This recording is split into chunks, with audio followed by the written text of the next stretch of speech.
Hey guys, it's Leah. Welcome back to my channel and welcome to day 3 of BOOKMAS. So today I just want to talk about some of my all-time favorite books that I think are perfect to read all the way throughout winter. Honestly, December, January, February, these are the books that I think you should be reaching for. We have a whole bunch to go through. We honestly have romances, we have classics, we have literature, we have fantasy, we have thrillers. We have a whole range, and let's just get straight into it because I cannot wait to talk about these. To kick off the recommendations, we will start with classics / literature. All of these, I'm not gonna lie, are some of my favorite reads. I think about them all the time, but they are perfect to read in winter for a multitude of reasons. So first of all, we have Shirley Jackson. So we have Always Lived in the Castle by Shirley Jackson and The Haunting of Hill House. These are just two quintessential Gothic reads. I feel like reading Gothic literature in general anyway is always such a joy and a blessing, but especially during winter. I feel like reading about grim,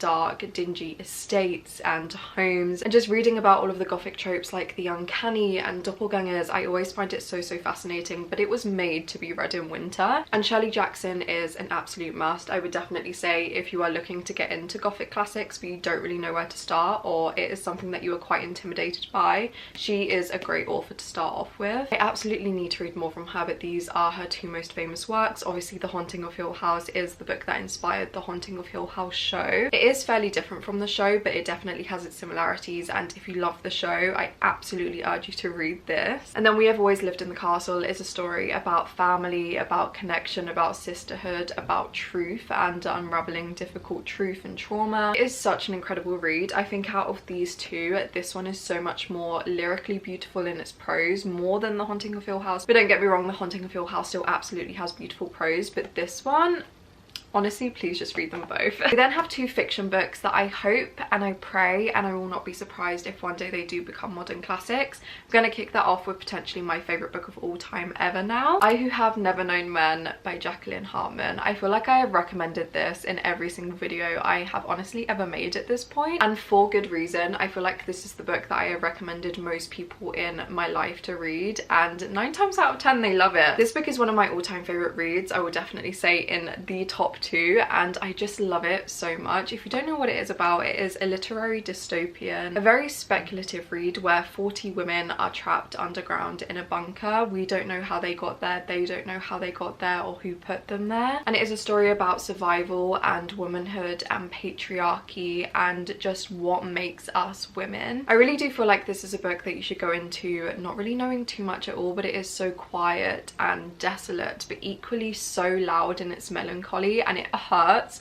so much to read. But it is one that I also really do want to reread and annotate the whole thing, because it is a book that I honestly think out of every single book I've ever read in my entire life, I think about this one the most. It never ever escapes my brain, for better or for worse, and I just love it so much. I feel like every single person on this planet should be reading this book. I think everybody will get something out of it, even if it doesn't become one of your favorite books like it did for me. I really feel like the story in general will leave you gasping for air, like the final paragraph, the final line. If you know, you know. But this book, as said by the New York Times, is a small miracle, and I feel like it is one perfect to cuddle up with under a blanket in winter and just enter an existential dread. And the last literary fiction read that we have is The Memory Police by Yoko Ogawa. This one is another kind of dystopian read that I would absolutely say is perfect for winter. This one is more of an outright dystopian read than I Who Have Never Known Men, because we are set on an island where things just go missing. Objects can go missing, words can go missing, and it is just one of those reads that when you finish it, you are left staring at a blank wall for 2 hours straight. It is one that, again, I never stop thinking about. But basically, on this island, when things go missing, for the most part, most people cannot remember these things, but some people still do, and if you do, the memory police will come after you. We don't know where the memory police take all of these people,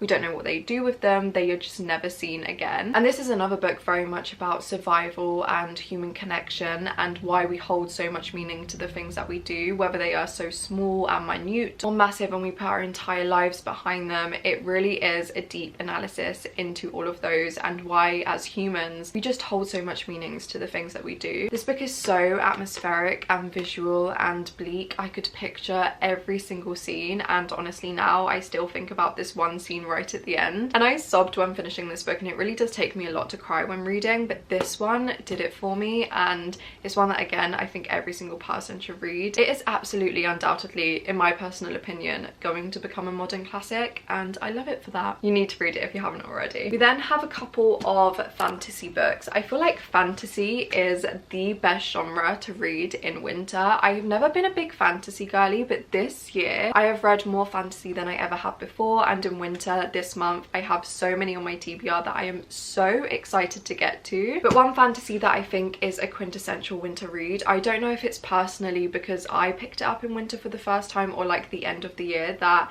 I hold this book as winter in my brain, but that is Babel by R.F. Kuang. I feel like if you don't know what this book is about, you must have been living under a rock, because it is one of the most popular books for an incredible reason. It is such an astounding book. It is a dark academia fantasy that basically is a massive critique on colonialism and racism. It is set in Oxford, and it very much talks about translation, whether translation is ever an act of betrayal, and how that does go hand in hand with colonialism. It is such a knowledgeable and enticing read that you will learn so much from. Don't get me wrong, it is definitely a heavy read, but another one that is so atmospheric and you can picture perfectly, and another one that made me screaming, crying, throwing up because of the ending. How I ever recovered from this ending, I don't know. I did film my entire reaction when finishing this book, and I still stand by the fact that this is one of the most heartbreaking, earth-shattering endings I have ever read. But for me, I definitely feel like the perfect time to read this is in winter, not only because it's so chunky and big and it is the perfect excuse to just stay in and read all day, but it is so atmospheric, so beautiful, so hard-hitting, an absolute must-read in my opinion. We then have a read that I read so many years ago now, and I have been meaning to get to a reread for so long, and that is The Invisible Life of Addie LaRue by V. Schwab. I do feel like I haven't spoken about this for ages, but it is such a beautiful read. Shock, another one that made me cry. I don't know why on this list. Winter recommendations just go hand in hand with books that have made me sob, but this book broke my heart. We are following Addie LaRue, who basically one day makes a deal with the devil to live forever, but the catch is that nobody will ever be able to remember her. She can have conversations and meet people, but the second that she leaves their gaze or leaves the room, she will come back and they will have absolutely no recollection of who she is or that she ever existed, and it just caused for such an emotional and such a hard-hitting read about the lengths that we will go to in order to be remembered, and how, whether in Addie's circumstances, that sacrifice of immortality is worth it if you live a life where nobody remembers you because you're essentially living a life with no meaning. It was the first book that I ever read that discussed that topic, and as somebody who absolutely has felt like that before, it was so hard-hitting and just such a beautiful read. V. Schwab's writing style is astounding every single time, and I just remember falling absolutely in love with these characters. Another one that again I really need to reread. It is so atmospheric and so visual, and just the perfect read to cuddle up under a blanket with a cup of tea. It is just astounding, and honestly, like, does this not just give you wintry vibes? And yeah, I would absolutely urge you to read this if you haven't already. It was just beautiful. I feel like we're getting through these so quick. My voice, oh my god. Another fantasy book that I think is perfect to read in winter, mainly because it is another one that is so atmospheric and visual and gothic. It is The Last Tale of the Flower Bride by Roshani Chokshi. This book I listened to the audiobook for, and I really do think that if you don't want to read a physical book, the audiobook for this is incredible. We are essentially following a protagonist who has had this like dark past. There are things that happened in her childhood and just growing up in her like really weird Victorian strange home that she never wants anybody to question or to find out about, and one day she marries this man and just basically begs him, and they make a pact that to marry he can never pry into her past. When one day they do have to go back to her family home, this makes it increasingly harder for him not to just find out what happened to her, and that is all I really think you should go into this knowing. This had an ending that had my jaw on the floor. Although I did kind of see the twist coming, I honestly have never seen this really be done in anything else. I've seen it be done in one other piece of literature or media, and I'm obviously not going to give spoilers, but if you want a fantasy that by the end will leave your jaw dropped staring at a blank wall for 2 hours, this is the one. And alongside that, the gothic imagery and the estate and the home and the garden surrounding the home was just perfect. This was also the first Roshani Chokshi book I ever read. Absolutely is not going to be the last. If you have any recommendations for which one I should go on to next, please let me know. Would absolutely recommend it year round, but I think for winter, again, it's perfect. And then one last fantasy before we go on to one thriller and a couple of romances. We have A Dowry of Blood by S.T. Gibson. This book still stands the test of time for me. I read it so many years ago now for the first time, and I still think about it constantly. Yet again, another gothic read, but this one is a retelling of Dracula's Bride. It is queer, it is polyamory, it really does go into domestic abuse and domestic violence, so that is definitely a big trigger warning. But this book is so beautifully written. The narrative, S.T. Gibson's storytelling is astounding. I also recently read An Education in Malice, which doesn't come out until February, another one that I would definitely recommend once it does come out. But S.T. Gibson's writing never misses, and honestly I would recommend any single thing that they're ever going to release. But A Dowry of Blood really does hold a special place in my heart due to how gothic it is, the writing style. It is just astonishing. It is one that I annotated because there were just so many lines that I was like, I need to remember these. It is absolutely a story of obsession, of desire, of exploring yourself and your sexuality, but equally the lengths that these characters will go to in order to be free. It is just such a beautiful and hard-hitting read. Honestly, it's one that I reckon anyone could read in 24 hours. And yeah, just one of the most beautiful reads still that I have ever read. You need to read it. I feel like this has just gotten so dark. You can tell it's winter when it starts getting dark at 2 p.m. But before I get on to some romances, we have one thriller that I definitely want to recommend. It still stands as my favorite thriller of all time, and that is No Exit by Taylor Adams. The main reason that I do recommend it in winter, I do honestly recommend it year round in general, but it does have a snowy setting, so I feel like reading it under a blanket when it's really stormy or snowing or raining outside is the perfect time to do so. But in No Exit, we are following Darcy,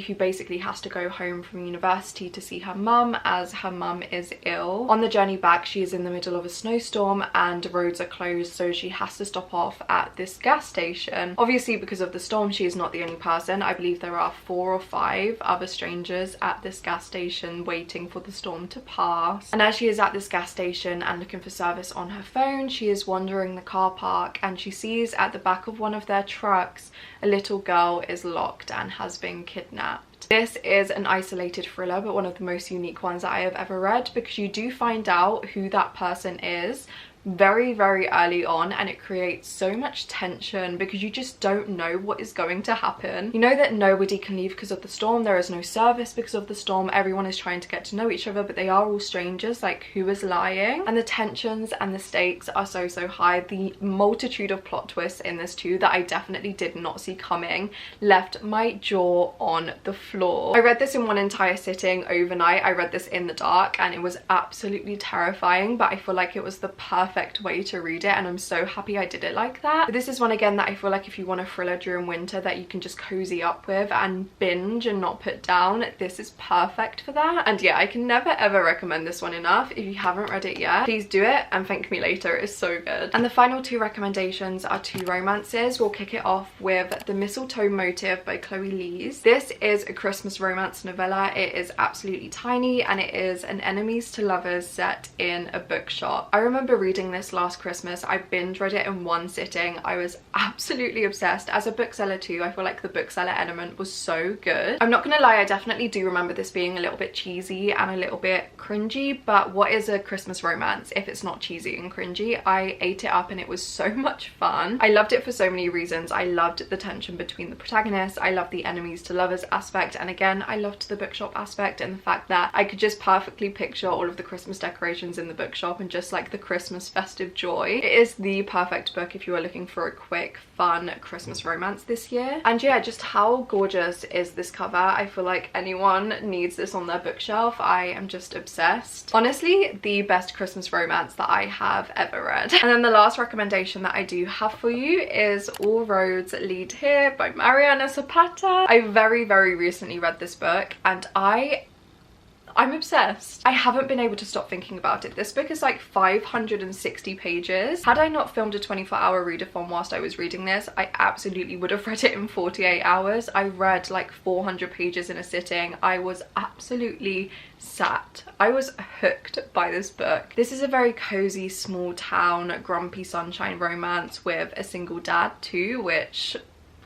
When I tell you I was giggling, screaming, kicking my feet reading this book, I have never, I don't think, been so obsessed with a romance book ever. Dare I say this is my favourite romance that I have ever read. And I just adored it for so many reasons. All of those tropes aside, like, it is such a cozy and small town book. There is commentary surrounding grief and family and love, and I really do feel like this was a romance made to be read in the cozier, cold seasons, but there is also Christmas scenes in this. So that absolutely makes me lean towards always recommending to read this in December because of the Christmas element, and it was just so good. Also, the smut in this. Mariana Zapata really knows how to write a slow burn romance that by the end is so rewarding. And I just loved every single thing about this book. It was an instant 5-star, and I very rarely rate anything 5 stars, let alone a romance book, to be honest, but this one did it for me. This one is definitely my favorite romance book. Please read it, and honestly, as you're reading it, picture Pedro Pascal.